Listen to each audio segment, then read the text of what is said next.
کے طور پہ سارے صحابہ کرام شرف صحابیت کے لحاظ سے برابر ہیں، لیکن جو مقام اور مرتبہ حضرت صدیق اکبر کو حاصل ہے وہ اور کسی کو نہیں،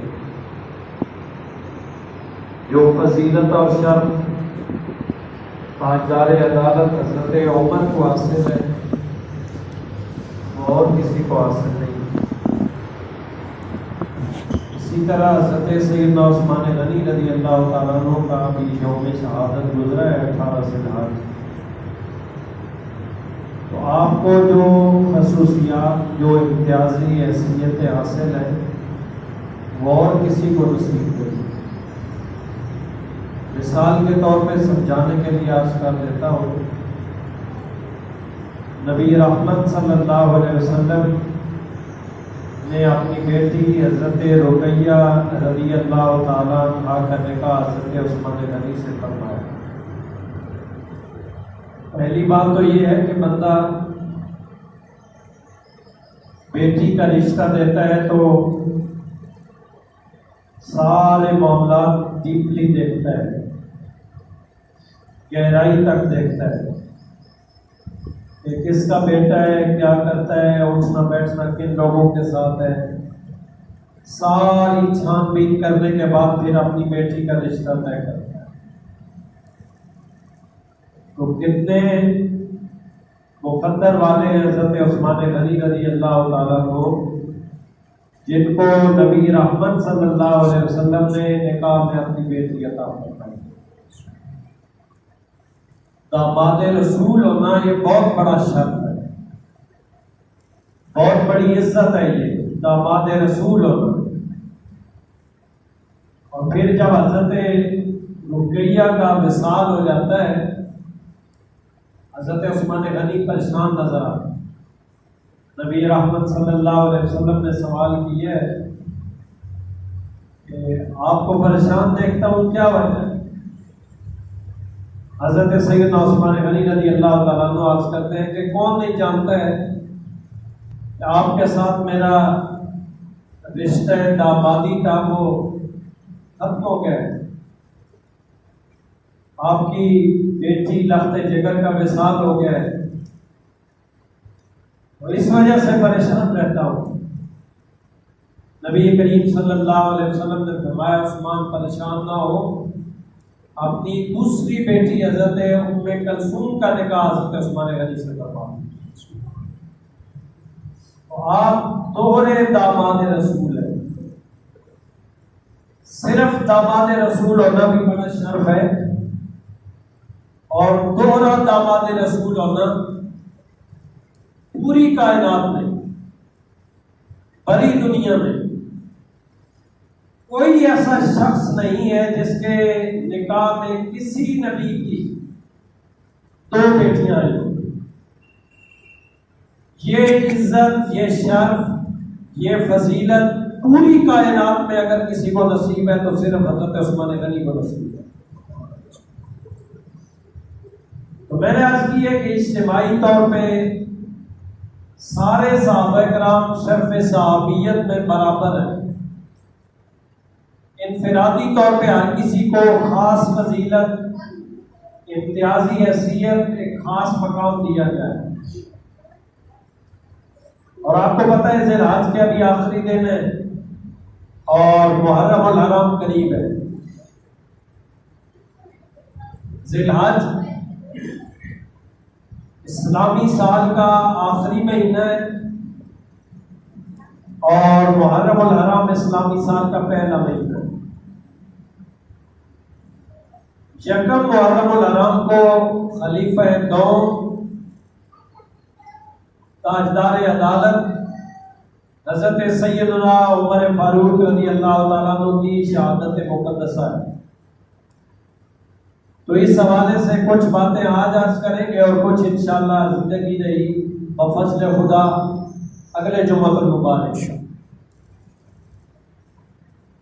حضرت سیدنا فاروق اعظم رضی اللہ تعالیٰ عنہ جب اسلام نہیں لے کے آئے تو نبی رحمت صلی اللہ علیہ وسلم نے اللہ کی بارگاہ میں دعا کی ہے یا اللہ ان دو بندوں میں سے عمر بن خطاب یا عمر بن حشام، جس کو آپ ابھی ابو جہل کہا جاتا ہے، دو بندوں میں سے اسلام کی عزت کے لیے، اسلام کی قوت کے لیے، اسلام کے وقار کے لیے دو بندوں میں سے مجھے کوئی ایک عطا فرما، دعا فرمائیے۔ علماء فرماتے ہیں کہ جب نبی رحمت صلی اللہ علیہ وسلم نے دعا فرمائی تو جو پہلا نام آپ کی زبان پہ آیا وہ عمر بن خطاب کا آیا، تو اللہ کی بارگاہ میں وہ لفظ قبولیت کے درجے پہ پہنچے، اور چونکہ پہلا نام حضرت عمر بن خطاب کا لیا گیا تھا تو اللہ تعالیٰ نے ایسے اسباب پیدا فرمائے، حضرت عمر کو اسلام کی عزت اور بلندی کے لیے اللہ کریم نے اپنے محبوب کو عطا فرمایا۔ اسلام کی عزت کے لیے پوری کائنات میں اگر کسی کو عزت ملتی ہے تو وہ اسلام کی وجہ سے ملتی ہے۔ مجھے عزت ملی اسلام کی وجہ سے، آپ کو اسلام کی وجہ سے، ہمارے والدین کو عزت ملی اسلام کی وجہ سے، ہمارے رشتہ داروں کو، ہماری ماں بہنوں بیٹیوں کو عزت ملی اسلام کی وجہ سے۔ لیکن اگر کسی کو عزت ملی ہے اسلام کی وجہ سے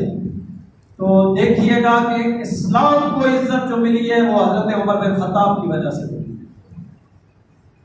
جن کو حضور نے اللہ کی بارگاہ سے مانگ کے لیا گیا۔ اب اسباب کیا بنے؟ حضرت فاروق اعظم رضی اللہ تعالیٰ تو آپ گھر سے نکلے اور تلوار آپ نے نیام سے باہر نکالی ہوئی ہے اور جا رہے ہیں، راستے میں کسی نے پوچھا بھائی آج خیر ہو، ادھر جا رہے ہیں، آج کوئی تیور بدلے ہوئے لگتے ہیں، تو بتاتے ہیں کہ آج نعوذ باللہ من ذالک میں نے دین اسلام کی اس شمع کو میں نے ختم کر دینا ہے، یعنی نبی کریم صلی اللہ علیہ وسلم کا سارا میں نے قلم کر دینا، یہ کام ہی ختم ہو جائے گا، یہ ارادہ لے کے جا رہے ہیں۔ انہوں نے بتایا کہ یہ کام بعد میں کرنا، پہلے اپنے گھر جاؤ، جس دین اسلام کو ختم کرنے کی باتیں تم کر رہے ہو وہ تمہارے گھر میں پہنچ چکا ہے، تمہاری بہن قرآن کی تلاوت کر رہی ہے، اور اگر آج بھی ایسے بہنیں تلاوت کرنا شروع کر دیں تو یقیناً بھائیوں کی زندگی آج بھی بدل سکتی ہے، لیکن وہ خلوص، وہ محبت، وہ تلاوت قرآن ہمارے گھر معلوم ہو چکے ہیں، اس سے فقدان ہے اس چیز کا۔ اتنے بڑے موبائل ہمارے ہاتھ میں آ گئے، ہماری فرصت ہی نہیں ہوتی ہے قرآن کی تلاوت۔ تو حضرت عمر جہاں حضور کی دعا کا نتیجہ ہے وہاں پہ قرآن کی تلاوت کی آواز آپ کے کانوں میں پڑی ہے تو اللہ نے دین اسلام کی روشنی عطا فرمائی، اور پھر آپ کے اسلام لانے سے پہلے 39 بندے اسلام لا چکے تھے۔ کتنے؟ اونچا بولے، بندہ کوئی اور آئے نا ادھر جمعہ پڑھا لے تو وہ بعد میں شکایت کرتے ہیں تو پتہ نہیں آپ نمازیوں کو کیا کہتے ہیں، تو بالکل چپ چاپ بیٹھ گئے۔ میری عادت نہیں ہے میں بار بار آپ کو بلواؤں یا سبحان اللہ حد کرے خدا کرے، تو جب کو بات سمجھ آتی ہے پھر آپ خود ہی بول دیا کریں۔ 39 بندے اسلام لا چکے تھے اور سارے کافر مل کے یہ منصوبہ بنا رہے تھے، یہ پلاننگ کی ہوئی تھی، بھائی اب ہم نے 40واں نہیں ہونے دینا، 40واں سارے یہ پلاننگ کر چکے تھے اور اپنے جتنے حربے تھے وہ سارے استعمال کر رہے تھے کہ اب ہم نے 40واں نہیں ہونے دینا ہے، لیکن قدرت کو کچھ اور منظور تھا۔ اللہ کریم نے نبی رحمت صلی اللہ علیہ وسلم کی دعا کو قبولیت کا جامہ پہنا کے عمر اسلام کی عزت کے لیے عطا فرمائے،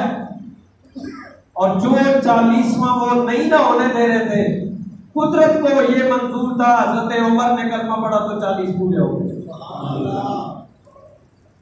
اور آپ عرض کرتے ہیں یا رسول اللہ صلی اللہ علیہ وسلم جو دین اسلام ہم نے قبول کیا ہے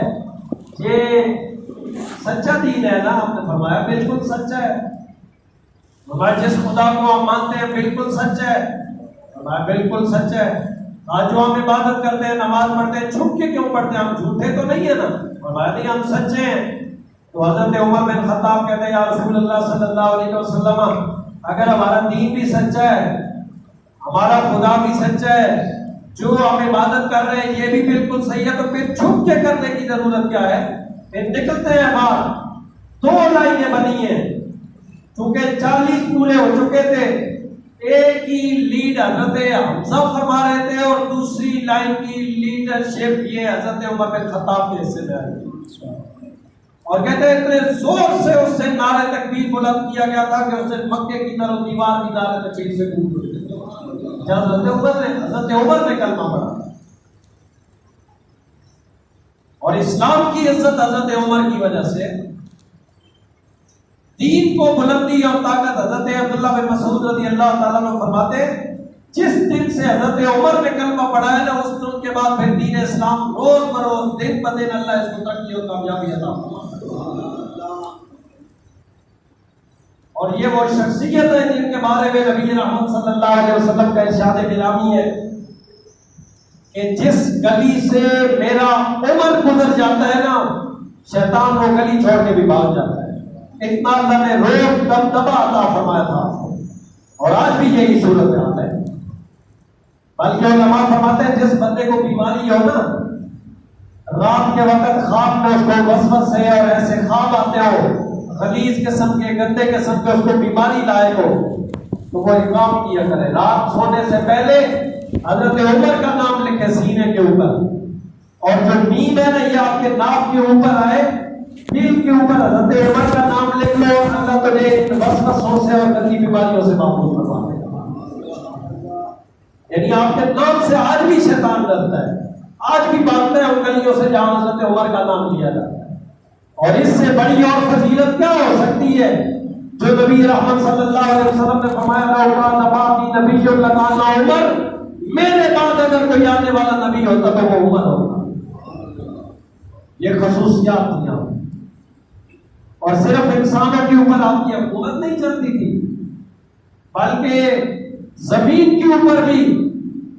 اگر آپ حکم فرماتے تو وہ بھی آپ کا حکم مانتی۔ جب مصر فتح ہوا نا تو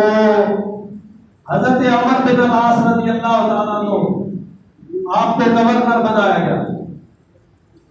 مصر والوں کا رواج تھا کہ وہ دریائے نیل میں ہر سال ایک زندہ لڑکی کو اس کے حوالے کرتے پھر دریائے نیل چلتا، یہ ان کا رواج تھا، دور جاہلیت میں یہ کام کرتے تھے وہ۔ تو مصر فتح ہوا،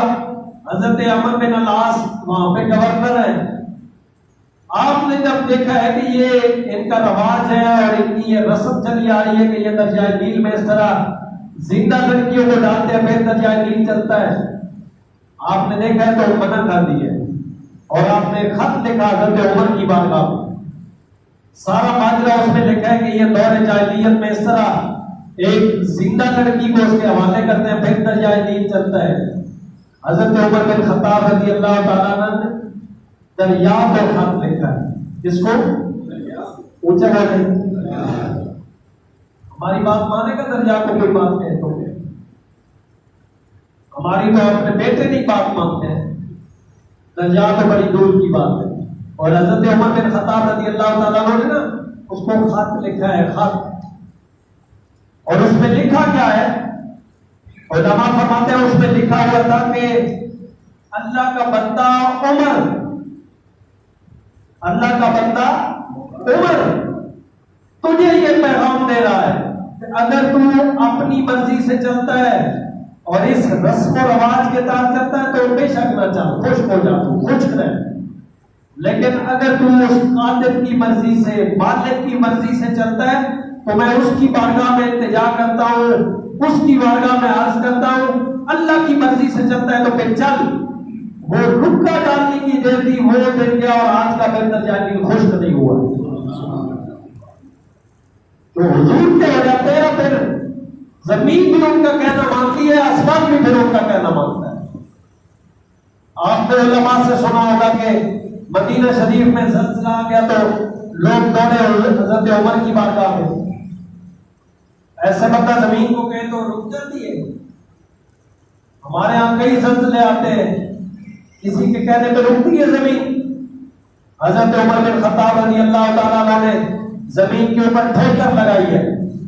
ٹھوکر لگا کے اس نے مخاطب کیا ہے کہ تمہارے اوپر عمر نے عدل و انصاف نہیں کی ہے، بس اتنی ساری بات کہنے کی دیر تھی، وہ دن گزرا اور آج کا پھر مدینے میں زلزلہ دکھ رہا ہے۔ لوگ پتہ نہیں کہاں کہاں سے کہانیاں اور من گھڑت قصے ہمارے سامنے رکھے، آپ نبی کریم صلی اللہ علیہ وسلم کی حدیث پاک کو کیوں نہیں پڑھتے؟ جو آپ نے اپنے صحابہ کرام کے بارے میں یہ ارشادات فرمایا اور فضیلت اور مقام ہمارے سامنے رکھا ہے، اگر ہم وہ ہسٹری پڑھیں تو ہمیں سمجھ آئے کہ صحابہ کرام کی دین اسلام کے لیے کتنی قربانیاں ہیں، کس طریقے سے ایمانداری کے ساتھ اور محبت کے ساتھ ہمارے تک دین اسلام کا پیغام پہنچایا ہے۔ تو یکم محرم الحرام کو حضرت عمر بن خطاب رضی اللہ تعالیٰ عنہ کی شہادت مقدسہ ہے، انشاءاللہ اگلے جمعہ مبارک میں اسی پہ بات کریں گے۔ یکم میرے خیال میں جمعرات کو بنے گی، تو مجھے اور آپ کو چاہیے کہ یکم محرم الحرام کو ہم سارے اپنے گھروں میں اپنے فیملی ممبرز میں بیٹھ کے کچھ نہ کچھ تلاوت قرآن، درود پاک، ذکر اذکار کر کے خلیفہ دو حضرت عمر بن خطاب رضی اللہ تعالیٰ عنہ کی بارگاہ میں اپنی عقیدتوں کا خراج پیش کریں۔ دعا ہے اللہ مجھے آپ کو عمل کی توفیق نصیب فرمائے۔ ایک اعلان بھی سماعت فرما لیں۔ آپ کو پتہ ہے کہ ہر سال